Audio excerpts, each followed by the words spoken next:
DD किसान, बदलते भारत की शान।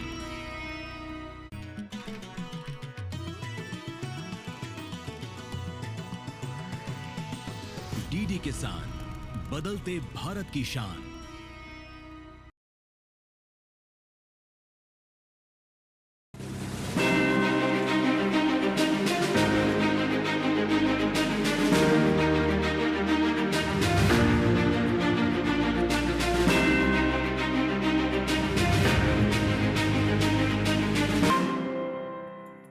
नमस्कार, मैं राधिका चौधरी आप सबका स्वागत करती हूँ राजस्थान के बीकानेर से। आज बीकानेर की कोलाई तहसील में चलेंगे, मंडाल गांव में चलेंगे। आज इस गांव में हम बात करेंगे पीएम किसान सम्मान निधि योजना की। ये योजना हर घर पहुंचाने का जो संकल्प है वो कितना पूरा हुआ है, क्या हर घर इस योजना का फायदा मिल रहा है?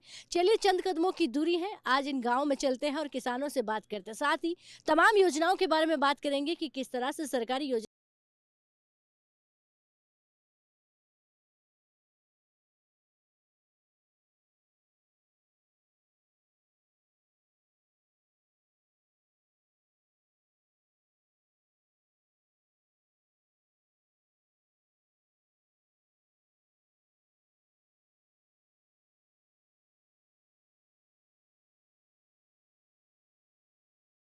और यहाँ संसाधन जो है वो ना के बराबर होता है। शहर के आखिरी छोर पर रहने वाले जो हमारे गांव होते हैं और गांव के आखिरी ढाणी तक बसने वाले किसानों तक ये देखना होता है कि सरकार की कितनी सुविधाएं जो है उन खेतों तक पहुंची हैं। एक बार जोरदार तालियों से अन्नदाता अपने आप का स्वागत करें। बहुत स्वागत आपका। और देखिए, ये ठंडी हवाएं आपको शहरों में नहीं मिल सकती।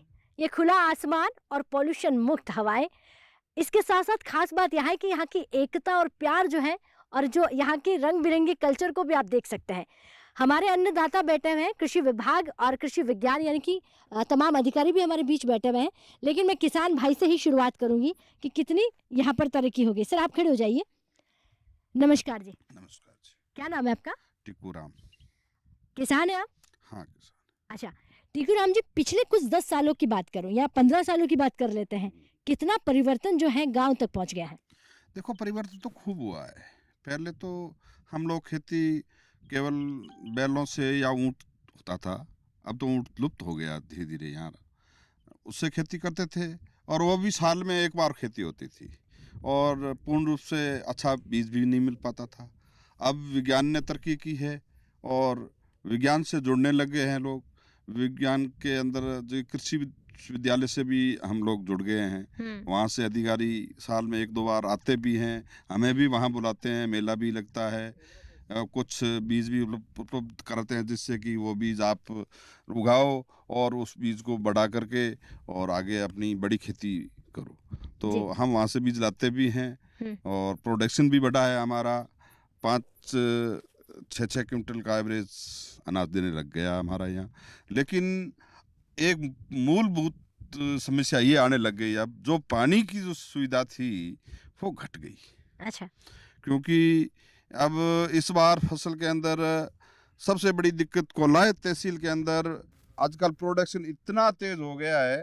कोलाई एक ऐसी तहसील है जो पूरे बीकानेर को अपना अनाज जितना पैदा होता है उसमें 50% कोलाई तहसील दे सकती है। लेकिन लाइट की सुविधा नहीं होने की वजह से 25 पैसे में रह गया काम जी। ये बहुत बड़ी, यानी कि बिजली घर घर नहीं पहुंची, घर नहीं, किसानी कुओं तक।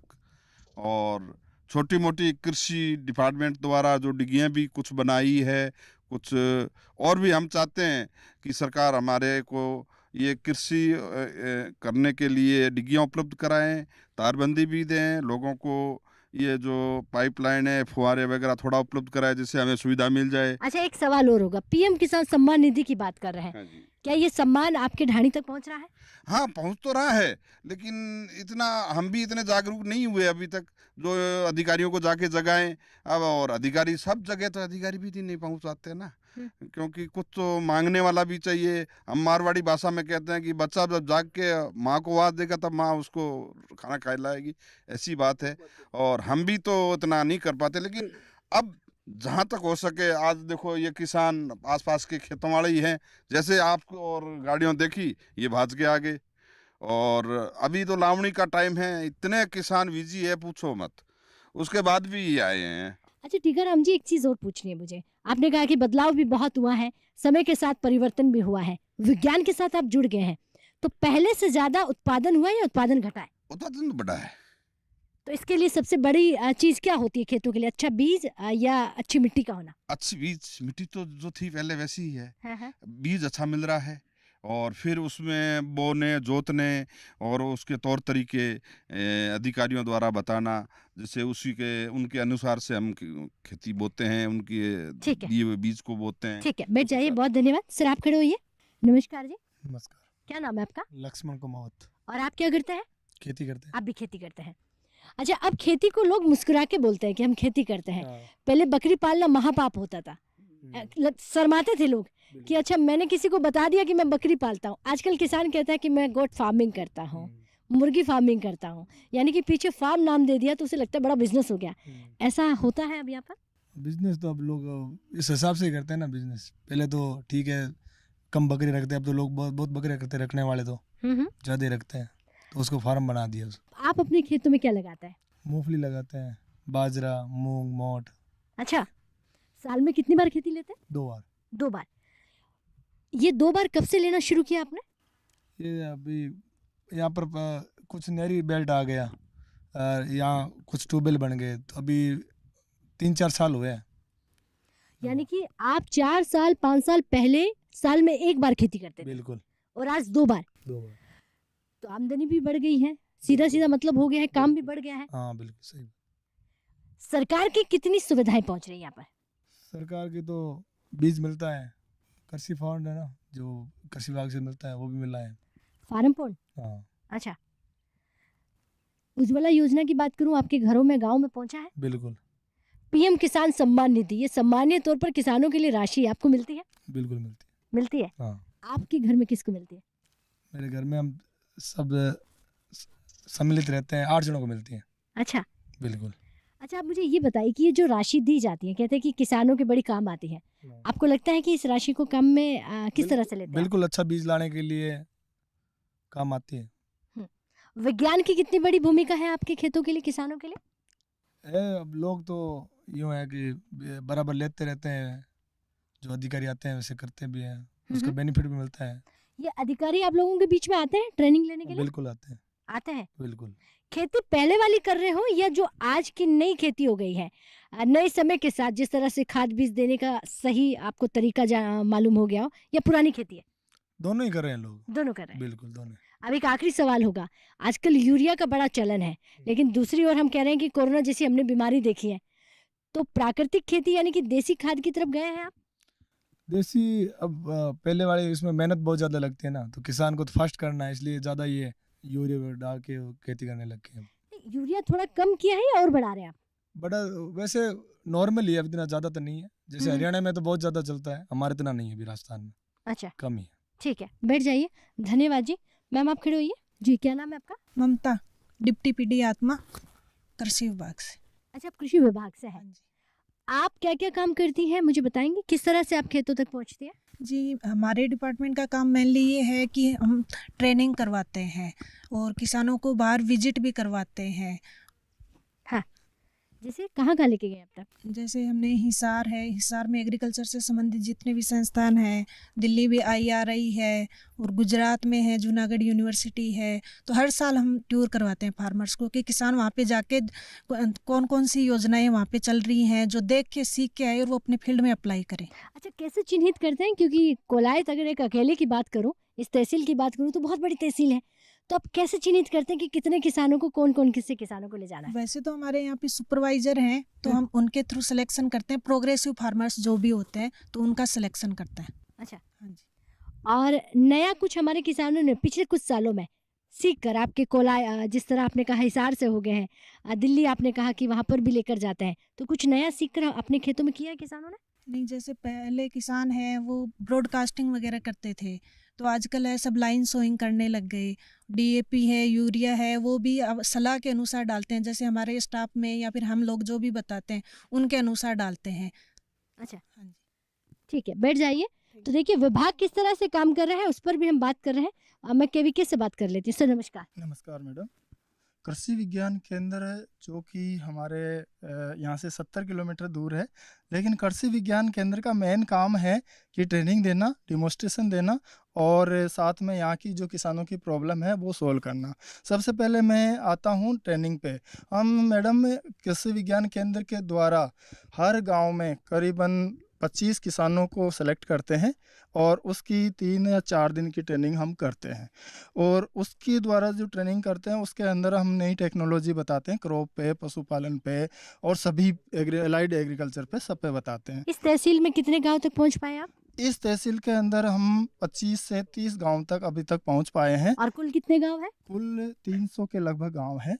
उसमें से अभी हम क्योंकि हम 3 साइंटिस्ट हैं तो 25-30 गांव तक पहुंच पाते हैं। उनमें एक गांव ये मंडाल भी है जहां तक हम पहुंचे। इस गांव के अंदर हम खरीफ के अंदर मूंग का डेमोस्ट्रेशन दिया जिसकी वैरायटी है MH 421। मोट की वैरायटी दी 2251 वैरायटी थी जो 60 दिन में पक कर तैयार हो जाती है और अच्छा उत्पादन देती है। और उसके बाद में हम मूंगफली की 2 वैरायटी यहाँ पे हमने लगाई है जिसमें HNG 123 और HNG 69 2 वैरायटी लिया है, जिसका जो उत्पादन है वो 32 से लेकर के 40 कुंटल तक भी हमारे को यहाँ पे पैदावार मिली है पर हेक्टर। इसके बाद में हमने चना का भी डिमोस्ट्रेशन लगाया, GNG 1581 का हमने यहाँ पे डिमोस्ट्रेशन दिया और उसकी जो पैदावार आई है वो यहाँ से पहले जो किसान लेते थे उसकी जस्ट डबल हमारे को यहाँ पे पैदावार मिली है। तो हम ये मानते हैं कि जो हम कुछ तो वेराइटीज़ का इफ़ेक्ट मानते हैं और कुछ हम जो इसके साथ में ट्रेनिंग्स वगैरह देते हैं उसके अंदर नई टेक्नोलॉजी देते हैं उसका भी इफ़ेक्ट आया।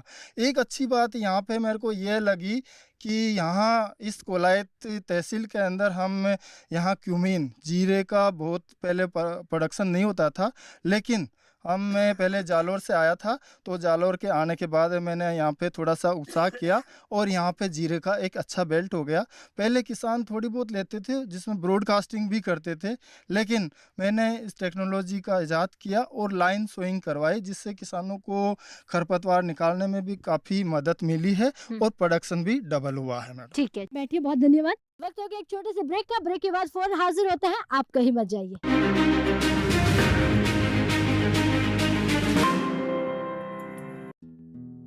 हर साल फसल कटाई के बाद पराली जलाना कई तरह के प्रदूषण और स्वास्थ्य समस्याओं को जन्म देता है। पराली जलाने से पर्यावरण में carbon dioxide, carbon monoxide, nitrogen oxide, sulphur dioxide और मीथेन की अधिकता हो जाती है, जिससे लोगों को आंखों में जलन, सांस लेने में दिक्कत, खुजली और एलर्जी जैसी समस्याएं बढ़ जाती हैं। ऐसे मौसम में अस्थमा के मरीजों को ज्यादा समस्या होती है। पराली जलाने से मिट्टी को उपजाऊ बनाने वाले किसान के मित्र कीट भी मर जाते हैं, जिससे मिट्टी की उर्वरक क्षमता को बहुत ही क्षति पहुंचती है। किसान भाई सरकार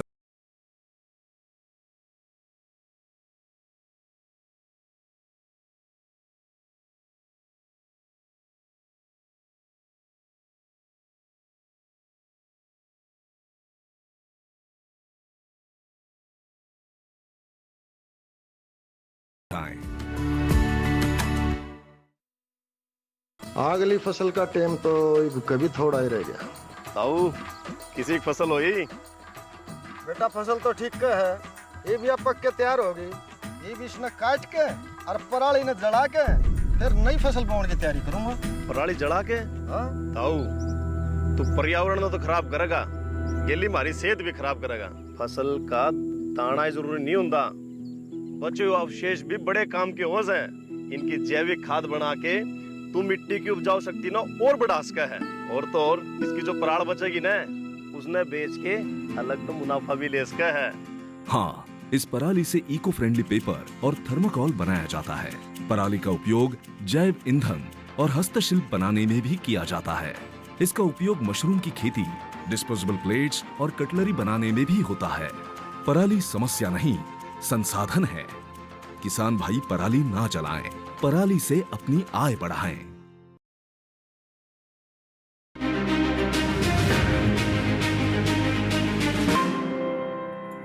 तो ब्रेक के बाद बहुत स्वागत। चर्चा को आगे बढ़ाते हैं और किसान भाइयों से जानते हैं। सर आप बता दीजिए, क्या नाम है आपका? डूंगर राम। अच्छा, डूंगर राम जी, इसी गांव के रहने वाले हो? इसी गाँव के। खेती तो सदा से कर रहे होंगे? कर रहे हैं खेती। कर रहे हैं। अच्छा, खेती में क्या क्या लगाते हैं? बाजरा है, मूंग है, माठ है, तिल है। बाजरे का भाव बढ़ा, पहले से कुछ तेज हुआ? थोड़ा बहुत तेज है। थोड़ा बहुत हुआ। और मूंग का इसका क्या भाव मिल रहा है आपके मूंगफली का? मूंगफली का भाव तो अभी 5,000 तक है। यानी कि मंडी है आपकी आसपास? अगर आप कहीं पे भी कुछ लेकर जाते हैं तो कहाँ लेकर जाते हैं? बीकानेर मंडी। बीकानेर मंडी। यहाँ से कितना किलोमीटर दूर है?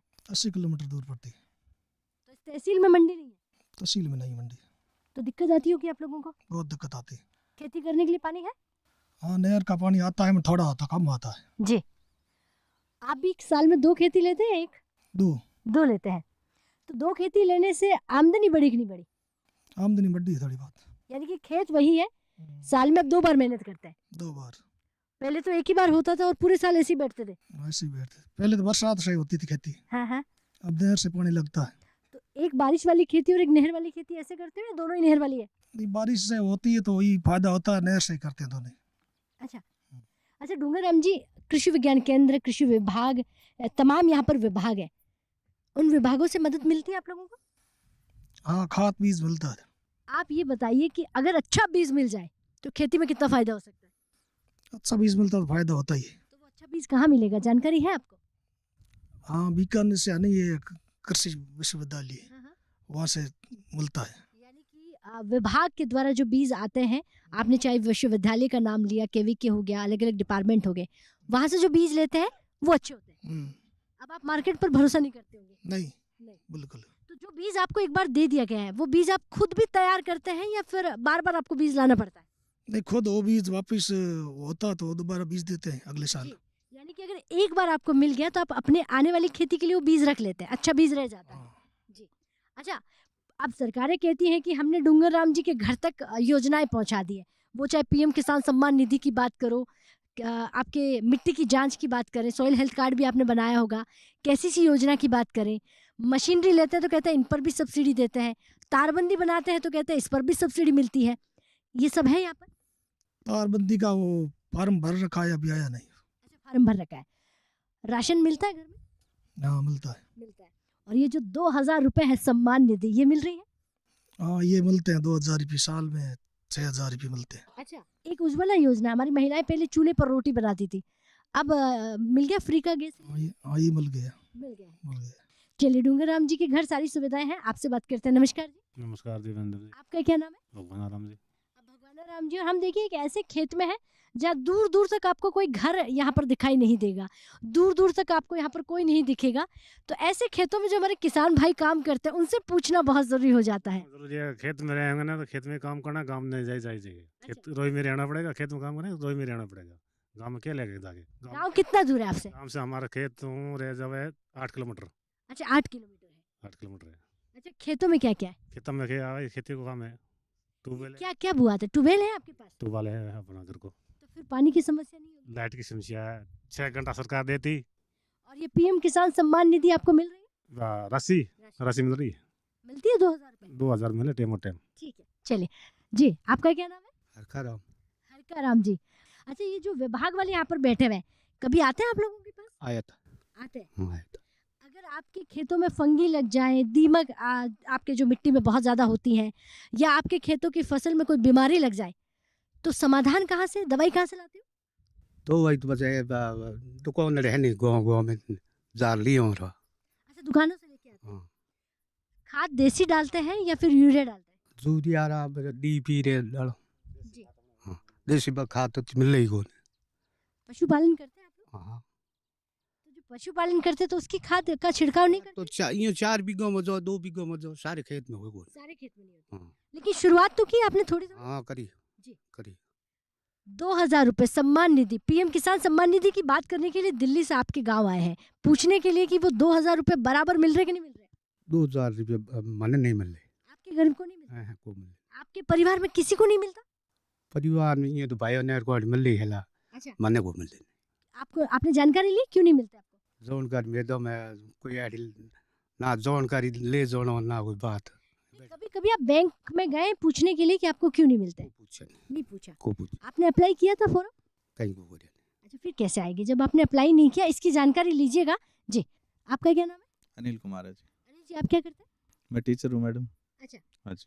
अच्छा, जब टीचर से एक सवाल पूछते हैं कि जब खेती बाड़ी की बात कर रहे हैं, क्योंकि हमारे किसानों के बच्चे ही आते हैं स्कूल में, क्या आप कभी उनको ये भी बताते हैं कि खेती बाड़ी में कीजिए, अगर नौकरी नहीं मिले तो दूसरा रास्ता क्या है? बिल्कुल मैडम, खेती का रास्ता बहुत अच्छा रास्ता है, आसानी से और सस्ता रास्ता, मेहनत का रास्ता और इज्जत का रास्ता। क्योंकि इतनी नौकरियां है नहीं, खेती को बिजनेस भी बनाया जा सकता है अनिल जी, अगर अच्छे से सीख कर की जाए। बिल्कुल बिल्कुल, अच्छे से सीख कर अगर खेती की जाए तो बड़े स्तर पे की जा सकती है और बिजनेस बनाया जा सकता है। जी। जैसे काफ़ी सारी फैक्ट्रियाँ लगती है खेती के ऊपर, जैसे आप सरसों से तेल वगैरह होता है, ये मूंगफली है, ये भी तेल वगैरह खाद्यान्न, जो कई फसलें ऐसी होती है जो खाद्यान्न होती है, कई जो अपने बिजनेस के लिए काम में आती हैं बहुत सारी। जी। हाँ जी। चलिए, बहुत धन्यवाद जी अनिल जी, क्योंकि एजुकेशन में अगर हम बच्चों को ये बता दें कि अगर आप नौकरी के पीछे भागेंगे तो नौकरी के पीछे रह जाएंगे। आज बीकानेर के उन किसानों से बात कर रहे थे जो पुरानी खेती से जुड़े हुए थे, वो धीरे धीरे विज्ञान से जुड़ रहे हैं और धीरे धीरे उन तमाम योजनाओं का फायदा ले रहे हैं जो देश की राजधानी में हमारे अन्नदाताओं के लिए बनती है। यही आपसे समाप्ति की ओर आगे बढ़ने को कहेंगे, किस तरह से हमारे जो विज्ञान है किसानों तक पहुँच रहा है और किस तरह से हमारा किसान जो है तरक्की से जुड़ रहा है। नमस्कार।